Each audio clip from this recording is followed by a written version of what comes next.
Mesdames, messieurs, bonjour et bienvenue sur Qu'Entrepreneur pour un nouvel épisode de qualité, j'en ai aucun doute. Un épisode encore une fois un petit peu spécial parce qu'il se réalise en collaboration avec Femmes et Challenge. Et aujourd'hui, nous sommes en compagnie d'Olivier Gély de l'entreprise Payotte. Olivier, bonjour. Et bonjour. Bonjour. Comment ça va ? Ça va très bien. Premier podcast ? Non, t'en as déjà fait ? Mais franchement, en tout cas, c'est la première fois que je fais un podcast aussi loin de chez moi. Ah, voilà, donc on a trouvé quelque chose quand même. Exactement. J'aime bien être celui qui fait le baptême de podcast, mais c'est pas grave. Je ne suis pas seul sur cet épisode car j'ai une incroyable co-hôte en la personne de Déborah Perruque. On dit comme ça, on prononce oui, Perruque. c'est ça. Dirigeante de la société Socotex. Tu veux dire 2-3 mots sur Socotex ? Avec plaisir. Donc nous, on est une société basée à Honfleur.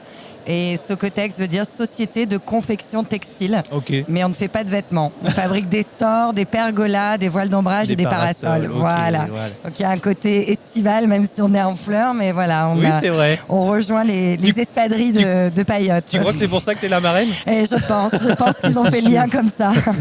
C'est sûr. C'est sûr, le destin. Concernant Olivier, j'ai noté pas mal de choses, mais je pense qu'il est préférable que ce soit toi qui nous raconte un petit peu ton parcours. Ouais, pas de souci. Finalement, Olivier, t'es qui ? En fait, moi je m'appelle Gilles Olivier, j'ai 39 ans et je suis originaire d'un petit village du sud de la France où il y a 300 habitants, qui est à 40 km de Perpignan. Donc j'ai travaillé pendant 15 ans dans une boutique de vêtements au centre-ville de Perpignan. Et donc ça a été malheureusement un faux départ qui m'a donné une chouette idée. Donc moi on porte des espadrilles autant l'été que l'hiver. Et je suis parti au travail avec un 41-43 au pied. Donc j'avais une montagne d'espadrilles à la maison. Il y avait une soirée la veille ? J'étais fatigué. Et du coup, j'ai galéré toute la journée et j'ai décidé que le soir, j'allais customiser mes espadrilles pour retrouver mes paires plus facilement. Ouais. Et le lendemain, quand je suis arrivé au travail, tous les clients me demandaient où j'avais acheté ces espadrilles. Et je leur ai dit, vous savez quoi, c'est moi qui les ai customisées à coups de feutre, de peinture. Ah, feutre et peinture. Voilà, s'il y a besoin, n'hésitez pas, amenez-moi vos paires. J'ai commencé à en faire 10, 20, 30, 40, 60. Je me suis dit, attends, je vais regarder comment on fabrique une paire d'espadrilles. Donc j'ai trouvé une usine qui était placée à Moléon-Lichard dans le 64 au Pays Basque, toujours dans le sud bien sûr. Et du coup je me suis dit il faudrait que je me lance, ça serait cool si je faisais une collection et que je vende ça sur internet aujourd'hui. Et puis avec les réseaux sociaux ça pourrait être sympa déjà, ça ferait quelque chose pour raconter et puis vendre mes produits. Et aujourd'hui c'est gratuit donc c'est facile en tout cas de promouvoir un produit. Et du coup je vais voir les banques, je leur explique mon projet, ils me disent non mais monsieur ça existe déjà et ça se vendra encore moins sur internet. Ok, le seul truc qui me restait... C'était quand ? C'était en 2016. 2016, ça se vendra moins sur internet avec le e-commerce qui à mon avis en 2016 existait déjà bien. Ouais, mais c'était l'espadrille qui bloquait. Ça a bloqué. Ça a bloqué au niveau de l'espadrille, Je pense qu'ils avaient quelque chose, elle était fan des tongs. Donc du coup elle m'a bloqué. On sait que la mode c'est souvent des cycles. On en était où sur le cycle des espadrilles ? Sur le cycle des espadrilles en fait c'est un produit qui est intemporel. Donc c'est vrai que quoi qu'il arrive l'été ça se vend, alors plus ou moins, mais c'est vrai que les espadrilles ça s'est toujours vendu, en tout cas dans ma région. C'était plus régional je pense. C'est vrai que et après avec il y a eu la mouvance du Made in France, la fabrication, de savoir qui fabrique, où on fabrique, comment on fabrique, toute cette transparence a fait que j'ai été pris dans cette vague.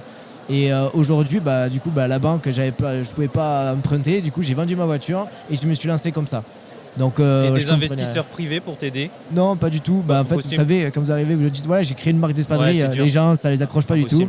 Donc, du coup, je connaissais personne. Moi, j'étais pas du tout dans ce milieu. Mes parents sont viticulteurs, donc j'ai arrivé très loin de ça. Des entrepreneurs aussi, du coup. Ouais, voilà. Et je pense que j'étais vraiment loin de tout ça. En tout cas, je suis pas trop malgré moi, donc c'était pas prévu. Et je me suis retrouvé, j'ai vendu ma voiture, j'ai acheté mon premier stock et j'ai commencé à raconter ma vie sur les réseaux sociaux. Et à fur et à mesure, ça prenait. Et jusqu'à, je me suis aperçu que quand on est un vrai entrepreneur, il n'y a pas que des bons côtés. Et au bout de 6 mois, je me suis retrouvé interdit bancaire, plus de chéquier, plus de carte bleue.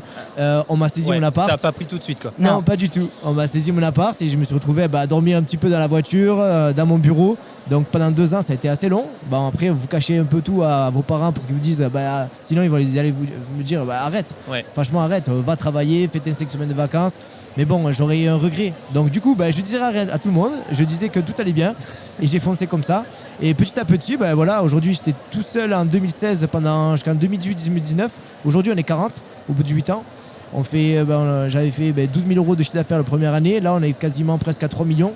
Donc c'est cool. Et franchement, je vis une belle aventure aujourd'hui. Et aujourd'hui, j'ai appris vraiment à savoir qu'est-ce que j'aimais pas, qui je suis. Et franchement, le matin, je me lève, quand je pose mes pieds par terre, ça me fait vibrer, je suis excité. On dirait que c'est Noël tous les jours. Qu'est-ce qui t'anime justement? Il a Olivier des espadrilles au bien pied. sûr. Et bien en plus, sûr. pour venir à Caen, je les ai mis fourrés.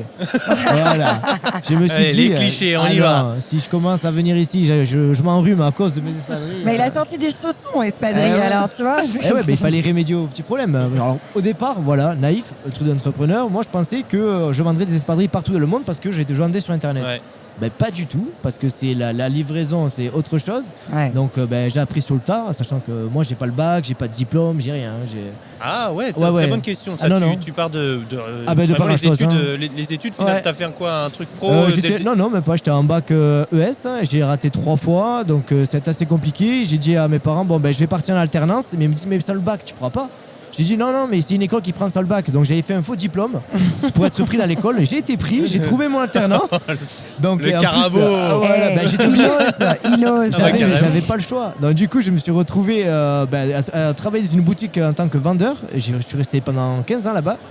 Et le truc, c'est que je savais qu'à tout moment, ils allaient s'apercevoir que j'avais pas le bac. Enfin, quand il fallait remplir des trucs pour faire Ouais. passer son diplôme de BTS, je sais pas quoi. Et je me suis dit, si je travaille bien, ma patronne me gardera. Donc au bout de 6 mois, il s'aperçoit que j'ai pas mon bac. Ma patronne me dit, t'inquiète pas, je te prends en CDI. Et du coup, à 18 ans, j'étais en CDI. Ok. Donc voilà, donc j'ai vachement appris, ça a une belle expérience. Et après, il y a eu des périodes compliquées dans ma vie où j'avais, par exemple, mes parents, la vie, ça marchait moins. À la maison, j'entendais tout le temps parler, oui, on a besoin d'argent, c'est vrai qu'il faut faire attention. Sachant que j'avais une vie convenable avant avec mes parents. Donc ce coup dur a fait que j'ai vite réalisé que je perdais un peu de temps à l'école. Et il fallait vite que je trouve un travail pour essayer de gagner des sous. Et je comprenais pas pourquoi à l'école, en fait, on nous apprenait des choses, mais on nous apprenait pas à gagner des sous. On passe notre vie à essayer de gagner de l'argent. Mais on en nous fait, apprend pas comment. Et en fait, on nous apprend pas comment. Et j'ai vite réalisé ce qu'il fallait que je fasse. Et puis, qu'est-ce que j'aimais vraiment, dans quoi où j'étais le plus performant. Et bon, après, bien sûr, c'était à cet âge-là, avec mon expérience, que j'avais pas grand-chose. Et du coup, avec cette envie de ce moment-là. J'aime bien l'histoire parce qu'il y a une grosse notion de résilience et ça fait écho à l'épisode qu'on a eu juste avant avec toi, avec ouais. Ophélie Van Bremerch de Zach Group, Ouais. les lunettes. Pareil, dans son enfance, il y a eu beaucoup de maladies, notamment sa mère, etc. Ouais. Donc des moments difficiles et elle puise finalement son énergie là-dedans. Je voudrais rebondir sur la question que Déborah, que tu as... Oui, sur ce qui t'anime au quotidien. Je sais qu'au début, là, tu en as parlé, c'est un peu gagner de l'argent. Ouais. Mais maintenant, est-ce que c'est toujours ça ou il y a d'autres choses? Non, franchement, au début, c'était vraiment d'essayer de gagner de l'argent, le Ouais, minimum, quoi. C'était forcément. pas. J'ai jamais voulu être millionnaire ou quoi. Non, hein. mais te C'était sortir pas- de la galère parce que Et- tu as vécu des grosses exactement. difficultés. C'était vraiment me sortir de la galère, gagner juste un petit salaire pour que je puisse vivre Aider ta convenablement. famille, vivre Et convenablement. voilà, essayer d'avoir franchement des trucs tout simples. hein. Bien Aller, sûr. franchement, aller au dentiste, aller au restaurant, ne pas me dire là on va partager, ouais mais moi j'ai pris qu'une pizza, c'est la galère, ou sinon je vous rejoins après mes potes, parce que du coup j'avais pas d'argent, donc quand vous partagez, c'est assez Non, compliqué. mais c'est clair. Voilà, des trucs, mais des choses. Cette Simple période-là, de la vie, elle en a fait. été très importante pour moi parce que je me suis recentré sur moi-même et qu'est-ce qui était important pour moi. Et c'était la santé. Bien je sûr. me suis dit, il y a des gens, le matin, ils se réveillent, on leur dit, voilà, vous avez un cancer, vous reste 3 mois, vous avez une tumeur, et vous savez pas. Et moi, j'ai rien et je vais me plaindre. Non, j'ai la chance. Vas-y, profites-en, fais tout ce que tu peux, et sans regret. De toute façon, quoi qu'il arrive, tant que tu es en bonne santé. le Et puis reste, comme tu c'est dis, que quand du on plus. n'a rien, on n'a rien peur de perdre. Bah, de Donc toute au façon, j'avais final, plus tu rien. pouvais qu'avancer. Plus rien, plus d'appart, plus de voiture. J'avais moins 30 000 sur mon compte, plus rien. Donc du coup, j'ai dit, tu sais quoi, j'ai plus qu'à remonter maintenant. C'est ça. Hop. Désolé d'interrompre cet épisode de qualité, mais il faut que je vous tease quelque chose d'important. Vous avez probablement remarqué que le podcast devient le média authentique pour développer une stratégie de marque. Et si vous voulez vous y mettre vous aussi, mais que vous vous posez encore des questions, il se peut que j'ai bientôt la solution pour vous. Femacom développe sa propre formation en podcast afin que vous puissiez faire entendre votre voix, votre expertise, votre marque, votre passion, et tout cela à travers 10 modules. De l'aboutissement d'une idée à la promotion, la parution sur les différentes plateformes en passant par le matériel nécessaire, voire même les étapes de post-production, tout vous sera dévoilé et tout ça basé sur l'expérience de qu'entrepreneur. En un an, ce podcast local a rapporté 15 000 € de chiffre d'affaires à l'agence Femacom. Je pense fondamentalement qu'il y a de l'avenir dans les podcasts locaux et que vous pouvez faire la même chose. Si jamais vous êtes intéressé par cette formation, n'hésitez pas à nous contacter sur nos réseaux sociaux ou par mail à contact@qu'entrepreneur.fr pour faire partie des premiers contactés. C'est tout pour moi, je vous laisse tranquille avec la suite de votre épisode. Ouais. Là, on sort de la conférence de Maud Ankawa, qui parlait des intuitions. Toi, on peut dire que tu l'as carrément suivi, ton intuition. C'est clair. Là, j'avais, à un moment presque, j'avais plus le choix. Et franchement, j'en suis heureux parce que du coup, et même à aujourd'hui, je regrette. En fait, ça m'a. J'étais dans une période qui me manque. Se sentir quand vous avez rien. Parce qu'en fait, vous avez tout. Moi, j'étais bien, mais en fait, j'avais rien autour, mais je me sentais bien. T'avais pas la peur de tout perdre aussi. Ouais, c'est ça. Peut-être que maintenant, plus t'avances, des fois tes choix sont plus douteux dans le sens où t'as avancé, t'as maintenant 40 personnes derrière toi. C'est une pas autre pareil que tout responsabilité. seul. On s'est dit, aujourd'hui, si moi j'avance pas, il faut que j'amène tout le monde avec moi. Il faut que je leur fasse, que leur mettre le leader, en tout cas, leur donner l'envie de continuer. Parce que c'est une belle aventure. Franchement, on se régale tous les jours. On apprend plein de choses. Regardez, aujourd'hui, je suis là. Alors qu'il y a 8 ans en arrière, j'étais en train de dessiner dans ma chambre. Ouais. Et franchement, je rencontre des gens formidables et tous les jours, j'aurais tellement de choses à raconter, même au niveau du personnel. Et Payotte, tu veux l'emmener où maintenant ? C'est quoi ton rêve ? Mon rêve ? Ouais, ton rêve. Mon rêve, c'est d'être encore en vie plus tard. Parce que super. franchement, c'est juste ça. Avec des espadrilles au pied. Ouais, non, mais franchement, mon rêve, c'est, en tant qu'entrepreneur, c'est d'avoir un peu des boutiques un peu partout, de faire rayonner, en tout cas ma région. Et je me régale parce que du coup, chaque fois que j'envoie une paire d'espadrilles un peu partout dans le monde, je me dis, j'envoie un petit morceau de ma région. Et en plus, au niveau national, j'envoie un petit morceau du savoir-faire français. Et moi, j'en suis content parce que quand je regarde mon parcours, où je me dis, j'étais encore en train de dessiner et aujourd'hui, il y a des gens qui travaillent tous les jours et qui se disent, tu sais quoi, je vais utiliser un petit peu de l'argent que j'ai gagné, alors quasiment, des fois, c'est une matinée ou une après-midi, pour acheter un produit que j'ai créé.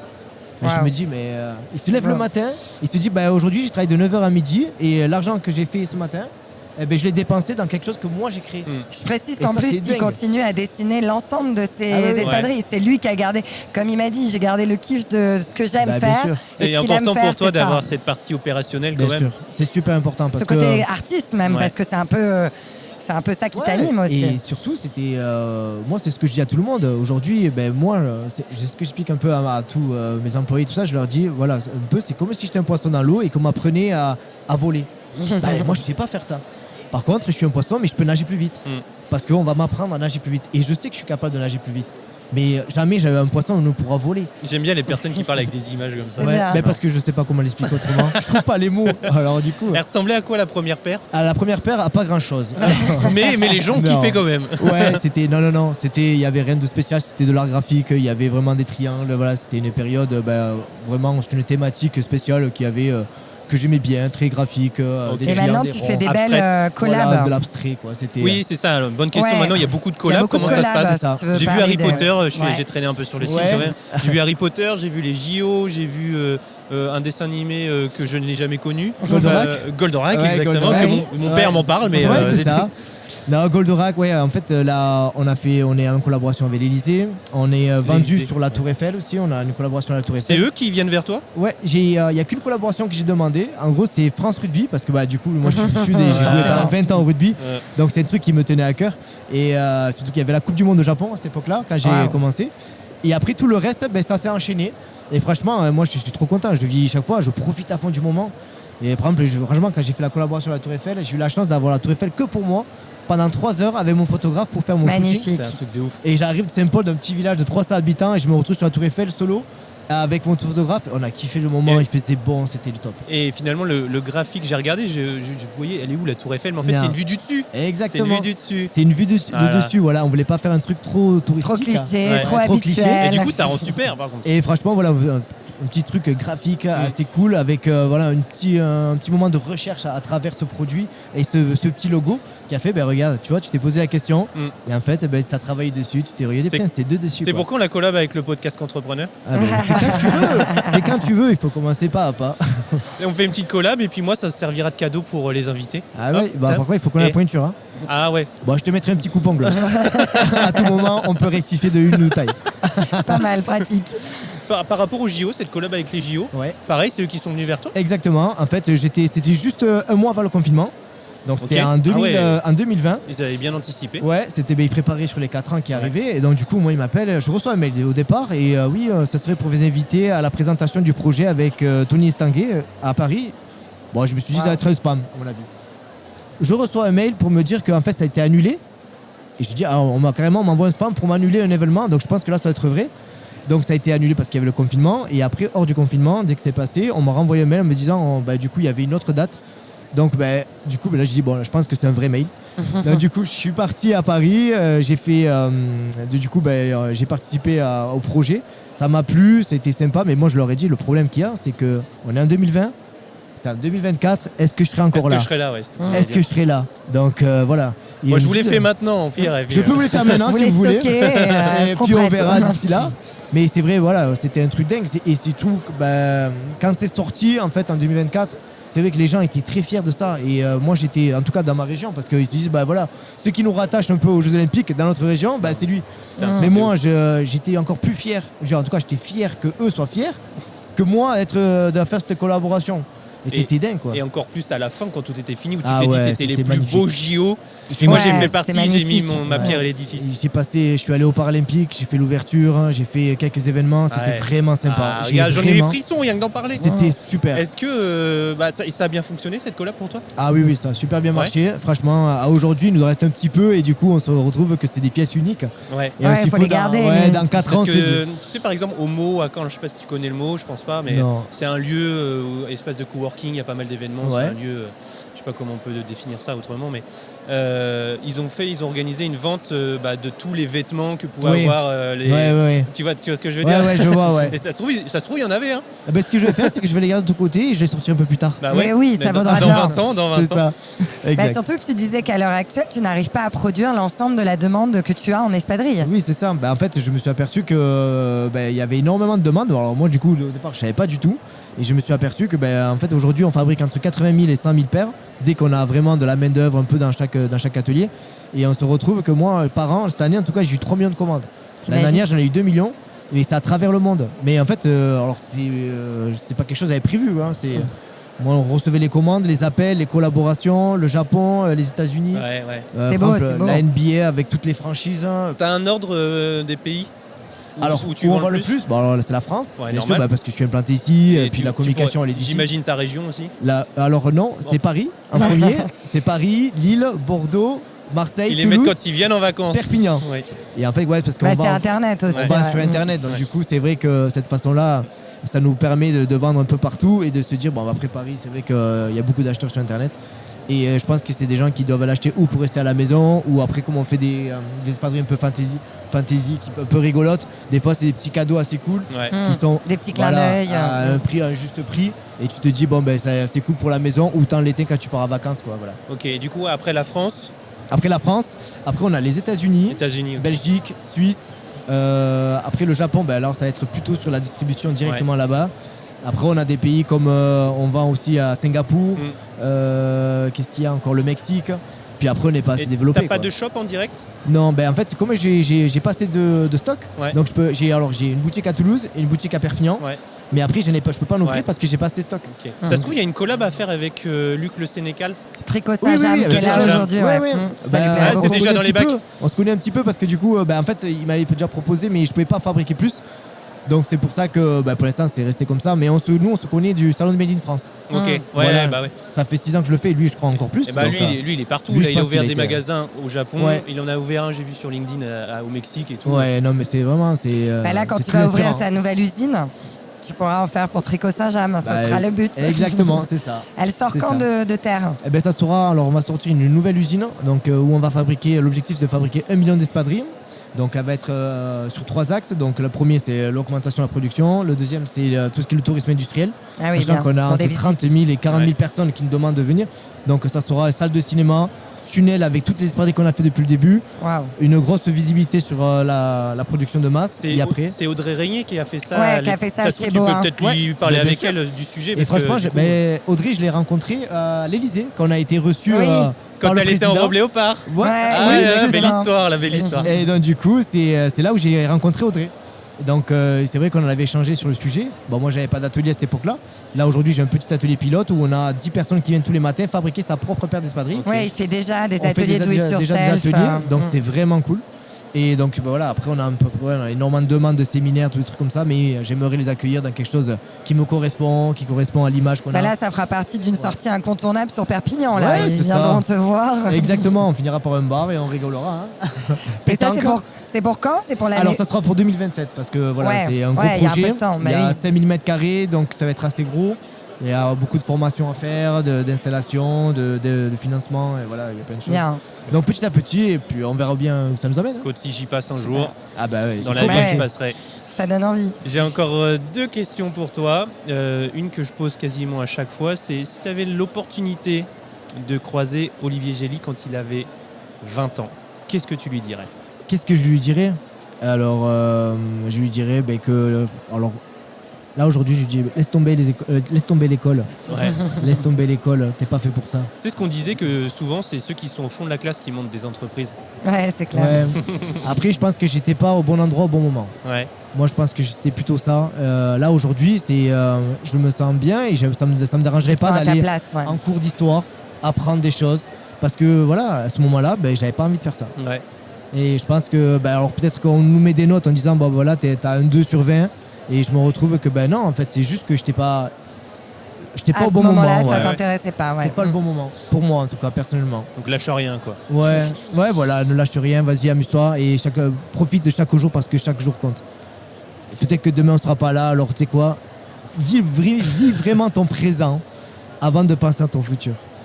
La dernière question, je l'ai posée à Ophélie, c'est est-ce que tu veux faire un code promo pour tous ceux qui nous écoutent? Comme ça, tu pourras le traquer. Bien sûr. Tu veux faire quoi? Vous savez quoi, je vous fais un petit moins 20% sur tout le site, qu'est-ce qu'il y a? Sur tout le site. Voilà, on met quoi comme je code? balance. On met quoi comme code? On met le code, qu'est-ce qu'on pourrait mettre? Résilience? Allez, résilience. Résilience. Allez, on met résilience avec un L, hein, bien sûr. Avec Parce que 2 S, c'est Gély. Voilà. Résilience, moins 20% sur tout le site. Ouais. Parfait. Merci beaucoup pour, Merci, pour ce court merci à interview. toi et merci à toi aussi. De rien, avec Franchement, ça me fait plaisir. plaisir, Déborah, de me suivre. Et merci à tous ceux qui nous ont écoutés jusqu'au bout. Et à bientôt pour un Ouais. nouvel épisode de Qu'entrepreneur. Merci, en tout cas, bien. merci de nous avoir accueillis. Allez, encore un épisode de qualité. Si cet épisode t'a plu, tu peux lâcher un petit j'aime, tu peux t'abonner pour ne pas rater les prochains épisodes qui vont sortir. Mais encore mieux, ce qui serait sympa, c'est que tu recommandes cet épisode à un de tes potes. Voilà, c'est tout pour moi. Du coup, je te dis à bientôt pour un nouvel épisode de Qu'entrepreneur.